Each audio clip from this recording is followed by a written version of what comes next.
आचार्य जब मकर राशि के बारे में बात करें, ये मकर राशि वाले जो होते हैं वो मेहनत बहुत करते हैं, उनको फल नहीं मिलता। क्या इस साल उनको फल मिलेगा?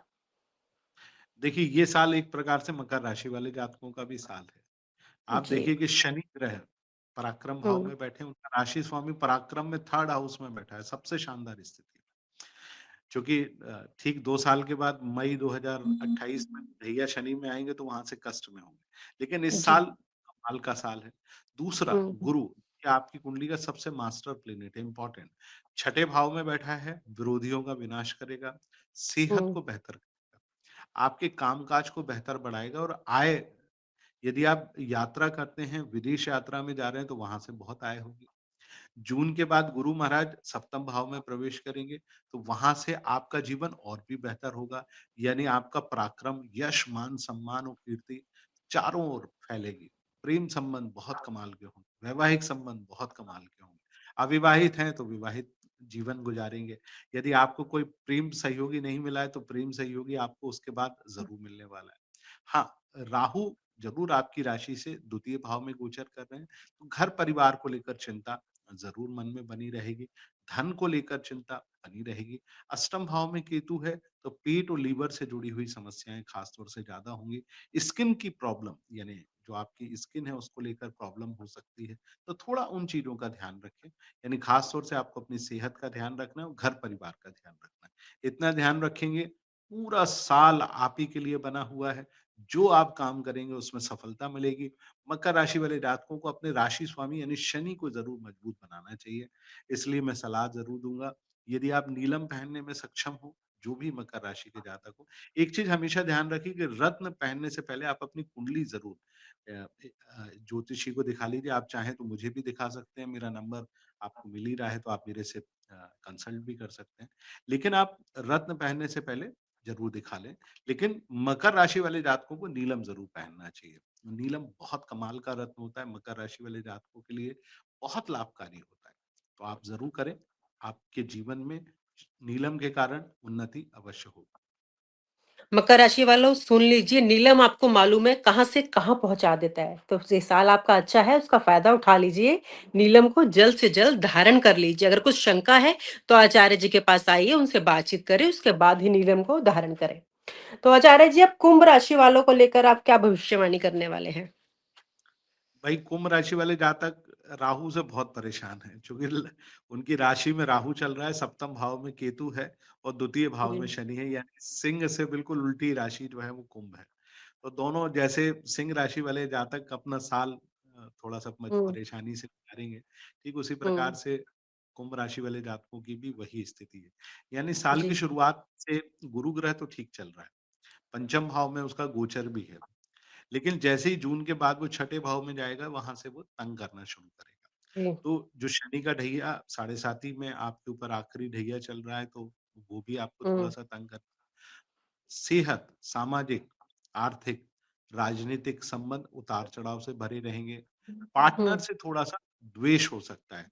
प्रेम हुँ, सहयोगी हो या वैवाहिक जीवन हो, उसमें बहुत उतार-चढ़ाव आपको इस साल देखने को मिल सकते हैं। सेहत खास तौर से बहुत ज़्यादा ध्यान रखने वाली बात है। चूँकि शनि द्वितीय भाव में बैठा है और वो अष्टम भाव को देख रहा है, तो आपकी सेहत में उतार-चढ़ाव से भरा रहेगा। यदि आप दुपहिया वाहन चालक हैं, तो कोशिश करें हेलमेट लगाकर गाड़ी चलाएँ, क्योंकि वाहन दुर्घटना के योग बहुत ज़्यादा हैं।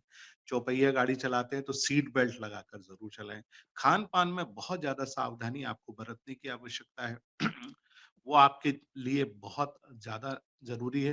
कोई भी नया कार्य इस साल कुंभ हुँ, राशि वाले जातक बिल्कुल भी शुरू ना करें, अन्यथा परेशान या नुकसान होने की संभावना है। जो काम आप कर रहे हैं उसमें लगातार रखें। पैसे यदि आपके हैं पास हैं, तो उसको सोने में निवेश करें या बचा कर रखें। वही आपके लिए सबसे ज़्यादा ज़रूरी है, क्योंकि इस साल आपको धन से जुड़ी हुई परेशानियाँ भी कई बार आपके जीवन में आएँगी। माता-पिता को लेकर भी बहुत ज़्यादा कष्ट इस बार आपको होने वाला है। एक हुँ, उपाय मैंने सिंह राशि वाले जातकों को बताया था, सिलोनी गोमेद रत्न, आपको भी वही बताता हूँ। आप भी उसको पहन कर रखिए, पूरा साल आसानी से निकलेगा। केसर का तिलक माथे और नाभि पर लगाते रहें। चने की दाल का दान करें, केले के फल का दान करें। गुरुवार के दिन भगवान विष्णु के मंदिर में जाएँ, उनको प्रणाम करके आएँ।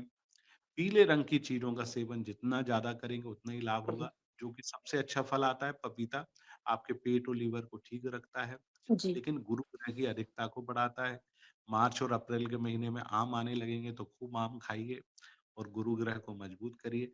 तो ये हुँ, छोटे-छोटे से उपाय हैं, इनको करेंगे तो हुँ। ज़रूर लाभ। चलिए आचार्य जी, अब रह गई है हमारे पास मीन राशि, जो आखिरी राशि है।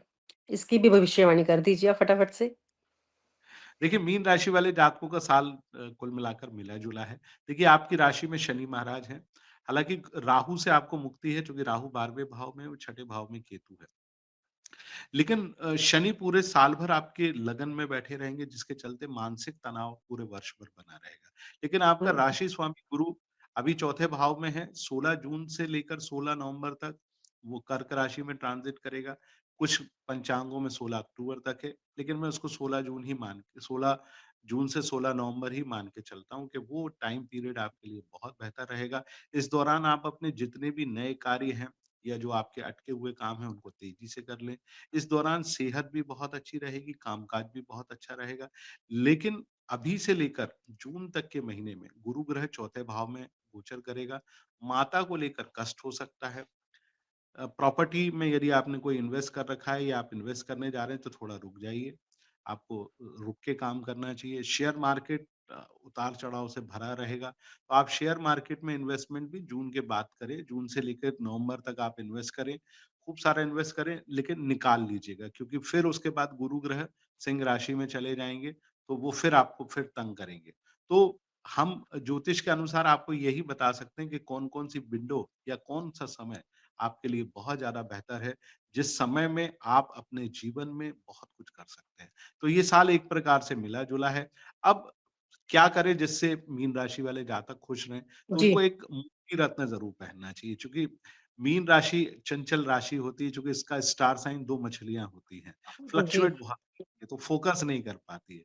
तो एक मोती रत्न धारण करें, कम से कम 20 रत्ती का मोती ज़रूर पहनें, तभी आपको वो लाभ होगा। थोड़ा बड़ा होगा, हालाँकि थोड़ा उठा हुआ दिखेगा, अजीब लगेगा, लेकिन साउथ सी पर्ल यदि आप सीधे हाथ की सबसे छोटी उँगली में चाँदी में 20 रत्ती का जड़वा कर पहनते हैं, तो आप मानकर चलिए कि ये समय आपके लिए बहुत ही शानदार निकल जाएगा। शनि से भी राहत होगी, राहु से भी राहत होगी, केतु भी आपको तंग नहीं करेगा और गुरु आपके पक्ष में बना रहेगा। तो अपने चंद्रमा को आप मजबूत कर लीजिए। रहा सवाल गुरु ग्रह को ठीक करने का, तो आप पुखराज रत्न धारण कर सकते हैं, सुनहला पहन सकते हैं, केसर का तिलक लगा सकते हैं, चने की दाल का दान कर सकते हैं, भगवान विष्णु के मंदिर जा सकते हैं, क्योंकि आपका राशि स्वामी चौथे भाव में है। स्वामी का चौथे भाव में होना अमूमन ठीक नहीं माना जाता। तो थोड़ा ध्यान रखें। यदि आप वैवाहिक जीवन की ओर अग्रसर हो रहे हैं तो आप जून से लेकर नवंबर के बीच में आप विवाह कर सकते हैं। प्रेम संबंधों के लिए भी वही समय सर्वश्रेष्ठ रहेगा। तो कोशिश करें इस समय का भरपूर इस्तेमाल करें। आचार्य, जैसे अभी आपने मोती धारण करने की बात की, तो क्या ये वज़न के अकॉर्डिंग डाला जाता है या क्या किस हिसाब से डाला जाता है मोती? देखिए मोती डालने के पीछे वजन का कोई उससे जुड़ाव नहीं है। हुँ, आपकी कुंडली में चंद्रमा कितने डिग्री का है, ओके। उसका डबल हम लोग पहनाते हैं। उदाहरण के तौर पर जैसे मान लीजिए कि आपकी कुंडली में चंद्रमा 10 डिग्री का है, तो हम आपको हुँ, 20 रत्ती का कम से कम मोती पहनाने की बात आपको सलाह देंगे। अब जैसे मान ठीक है। लीजिए किसी की कुंडली में 24 डिग्री का है, तो इसका मतलब 24 दूनी 48 रत्ती नहीं हो गया। हमको 24 डिग्री के बराबर का, कम से कम 20 रत्ती से 30 रत्ती के बीच में मोती पहनना चाहिए, वो क्योंकि आपकी अपनी कुंडली कैलकुलेशन है। बिल्कुल एग्ज़ैक्टली कुंडली देखकर हुँ, हम बता देते हैं कि आपको क्या पहनना है, लेकिन बहुत दावे के साथ कहते हैं कि आप मोती रत्न को जितना बड़ा पहनेंगे, उतना ही ज़्यादा लाभ आपके जीवन में होगा, क्योंकि हुँ। मोती एकमात्र ऐसा रत्न होता है जो कि आपके जीवन की अधिकांश समस्याओं का निवारण कर देता है। जी। तो दोस्तों, ये थी 12 राशियों को लेकर पंडित अरविंद तिवारी जी की खास भविष्यवाणी। उम्मीद करते हैं आपको आपके सभी सवालों के जवाब मिल गए होंगे। आचार्य जी, आप भी आज प्रोग्राम में जुड़े, आपने वक्त दिया और अच्छे से सभी राशियों के बारे में बताया। आपका बहुत-बहुत शुक्रिया। नमस्कार। और आप हमसे जुड़े रहने के लिए सब्सक्राइब करें YouTube पर, फॉलो करें ट्विटर पर और लाइक करें Facebook पर। और ज्यादा जानकारी के लिए आपको टाइप करना होगा सिर्फ न्यूज नशा।